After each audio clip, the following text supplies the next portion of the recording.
Hello! Really excited about this video. Today I'm going to show you how to start Grimdown. First, I'd like to share how I got into Grimdown and why I fell in love with it.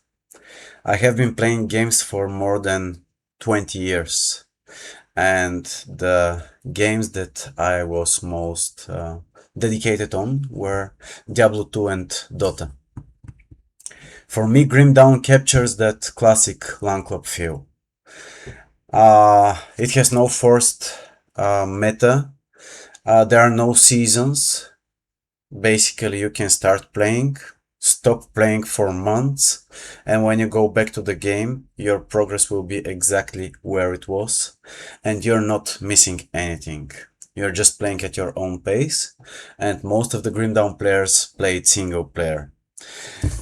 It is focused on the old school model. You buy it once and you own the full experience. There are no microtransactions, there are no pay to win mechanics, just an awesome world to explore and have fun. In my opinion, this is the true successor of Diablo 2. I'm going to show you what Grimdown looks like in the end game.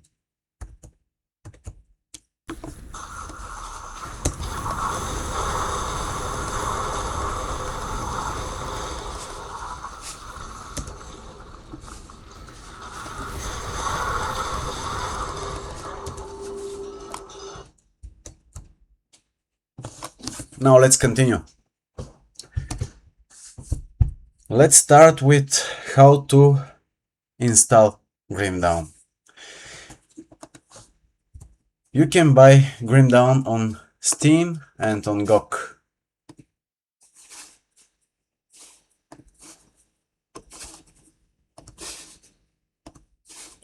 Make sure to check the system requirements before you purchase.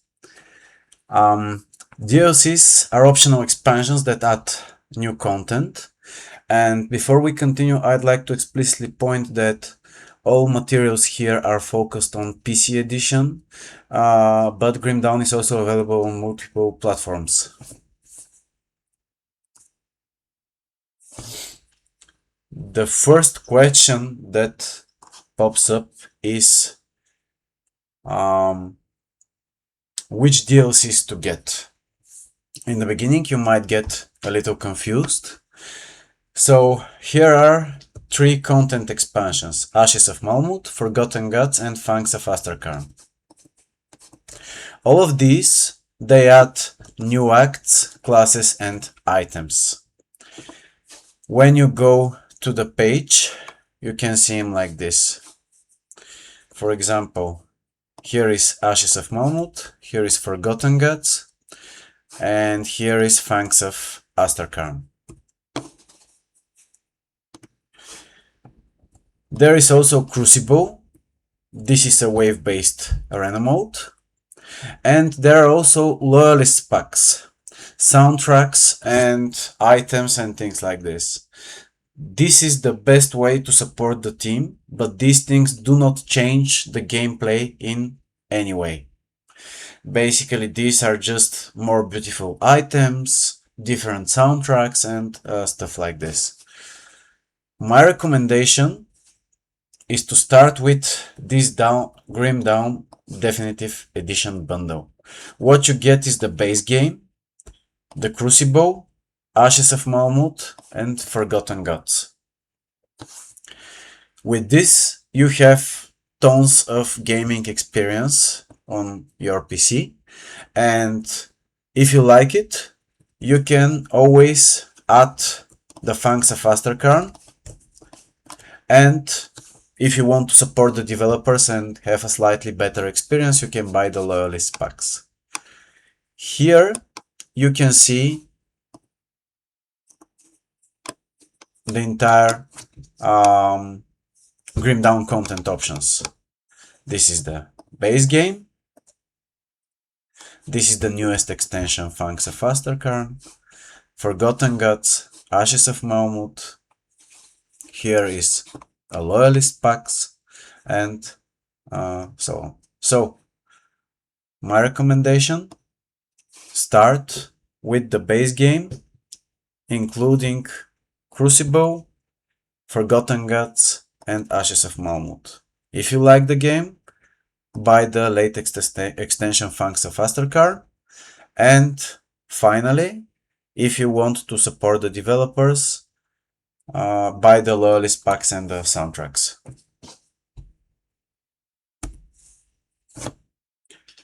The first thing to do when you start the game is to create a new character. You pick a name, a gender, you choose normal or hardcore mode, and select a difficulty. I'll dig into the details now.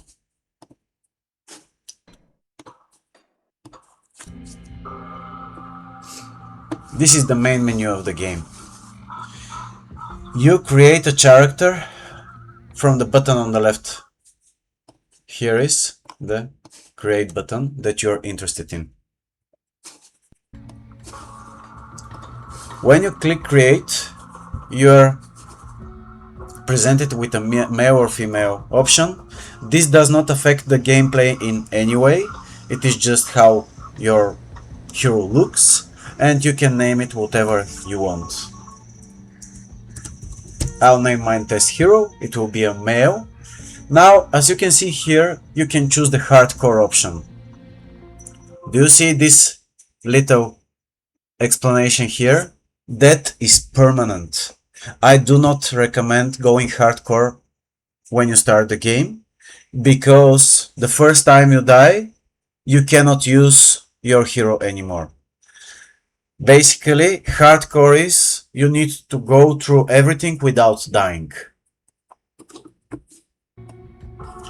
Once you select a name and a gender, you click next, and here you can choose between normal and veteran option. Let's see what veteran differences is. So basically, when you choose veteran, it provides more harder to beat monsters, and the game is slower. But on the other hand, you get more experience and better loot quality. My personal recommendation is to not go veteran and just go with the normal mode. And when you click create, this is your new character. To start the game, you just click the start button in the center of the screen.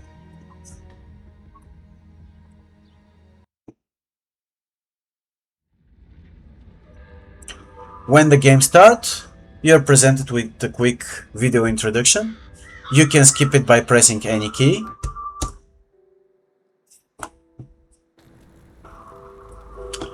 And this is your new character, your new hero.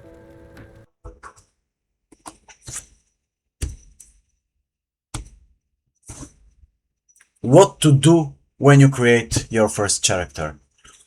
You have some basic mechanics. Left click on the mouse moves your character around. You can use the scroll wheel to zoom in and out, and middle click the scroll button to drag and rotate the camera. These are the basic mechanics and movement basics. Let me show you. I am clicking the left button. You can see the character moving.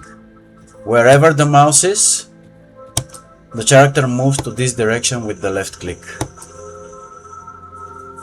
Now I am going to use the scroll to zoom in and out. This is zooming in, this is zooming out. My personal preference is to play it as zoomed out as possible, like this. Other players prefer to zoom in a little bit, but I like to see as many details as possible. And finally, you can click the zoom button, hold it and rotate. Basically, you can change the angle where you see the world.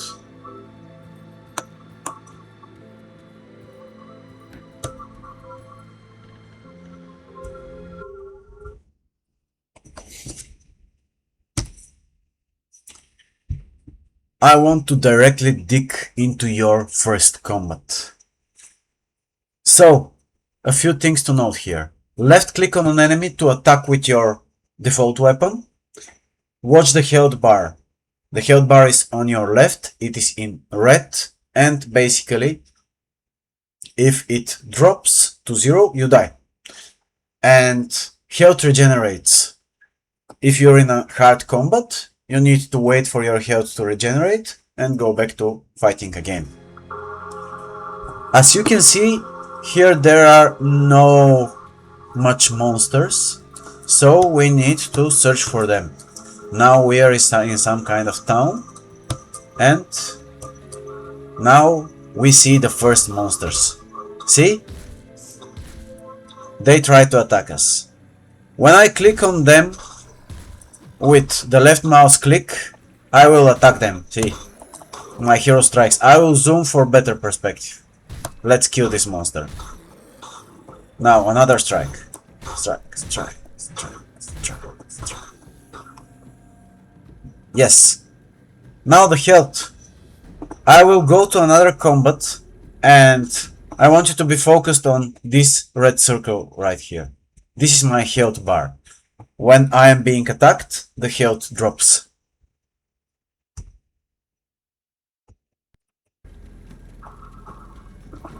Let's find more monsters so that my health can drop.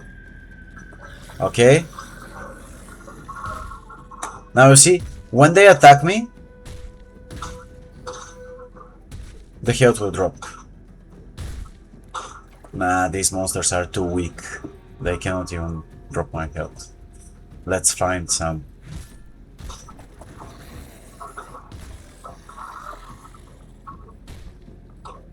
Let's see here. We are looking for more and more powerful monsters.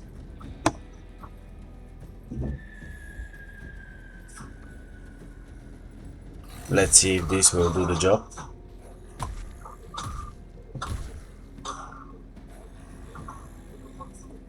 Let's gather more of them.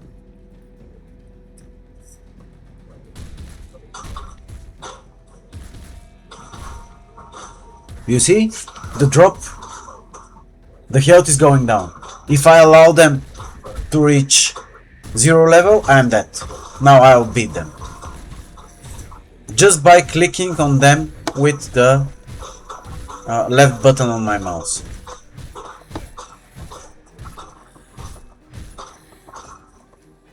Okay, so this was your first combat.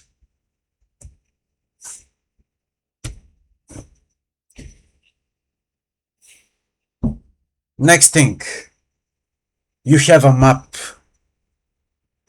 Also, the health is really important, we already discussed that. And when you die, if you are not on hardcore mode, this is not the end of the world. You just respawn and you continue to play. You continue the game. Apart from the map, now I will show you the constitution, which is something really special about Grim Dawn. Let's start with the map. In the top right corner, there is this circle that shows you where you are. You can see that when you move, it changes. It shows your surroundings. When you click the M button on the keyboard, it shows a bigger map. When you want to make a decision, you show the bigger map and you close it again with the M button. This is really simple, really important. Another thing to note is the constitution. You see here on the health bar, apart from the big circle in red, you have this yellow thing. Now it is half full. This is the constitution. What it does is, when you go out of combat, if your health is not full, the constitution is used to regenerate your health. Basically, the constitution reduces and the health increases. We will do it now to see better. Let's find some powerful monsters that need to drop our blood. Let's see where we are on the map. Okay. Let's go to... We're exploring new territories now.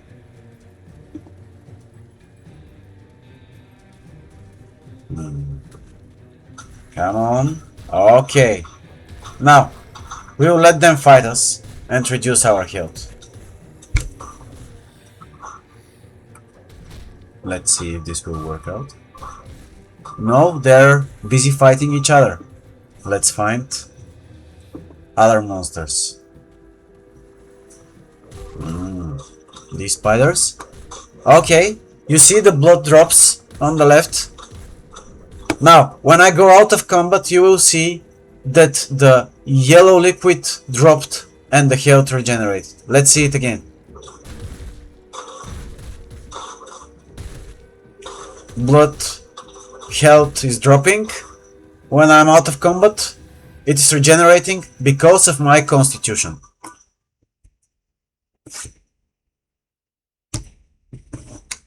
Next thing I'd like to show you today are rift gates. These are basically checkpoints. If you come from Diablo or Titan Quest background, these are waypoints in Diablo or portals in Titan Quest. You find them on the map and you activate them when you click on them. You cannot go back to down without dying or using a rift gate, and you can create your own rift gate. You can create only one of your own rift gate. Let me show you.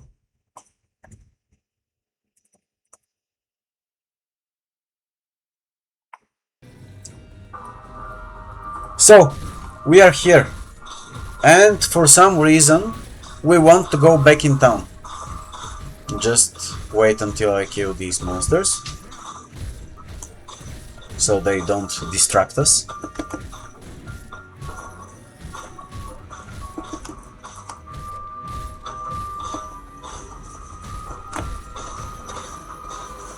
Too many monsters. I'll run away from them for now. Let's go to a calm place.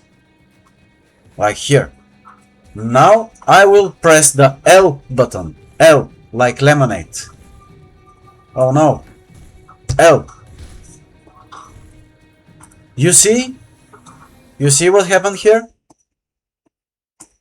This thing opened when I clicked the L button.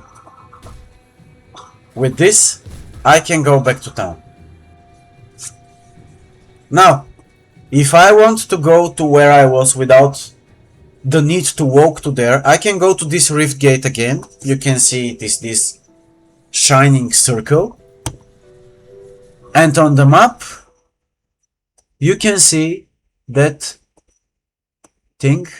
This is my personal rift gate. When I hover the mouse on it, you can see it's saying personal rift gate. Now I will go to my rift gate. I'm clicking it, and I will pop up right next to this powerful monster here.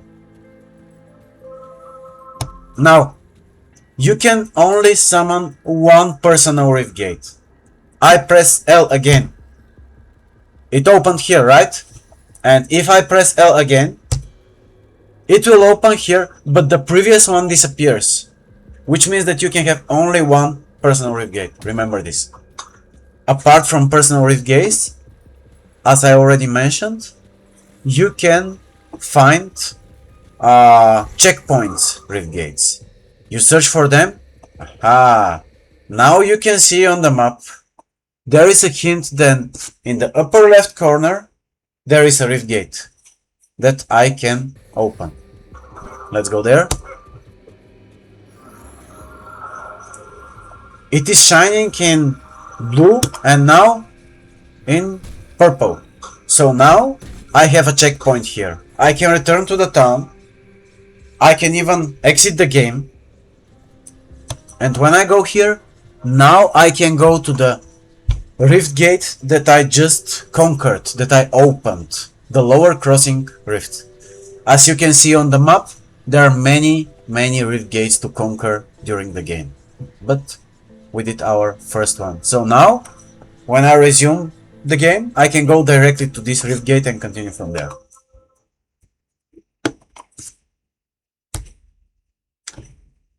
Some useful shortcuts.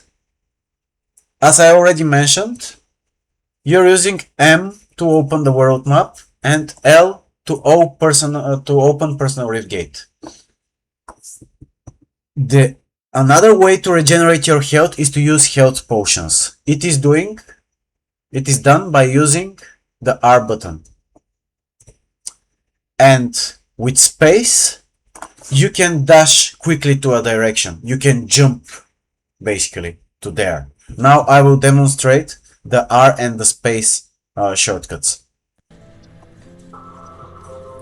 I will go to lower crossing rift gate. My character is facing north and now I'm pressing space. You see how he dashed? Space. Space again. Now I will let these monsters drop my health. You can see here the space shortcut and the R shortcut for health potion. Let's go back to the game.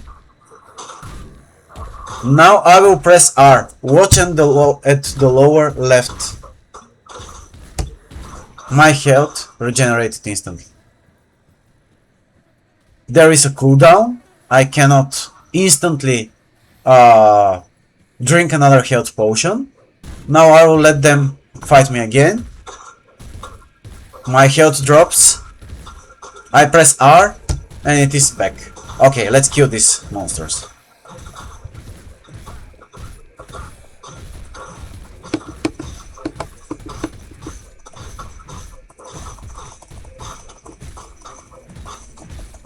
Three more.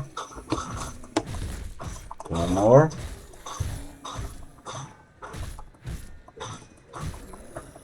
Nah, you're all dead. Thanks for watching. Check the first comment. I will keep it update for more Grim Dawn content. And I hope you had fun and you'll start playing the game.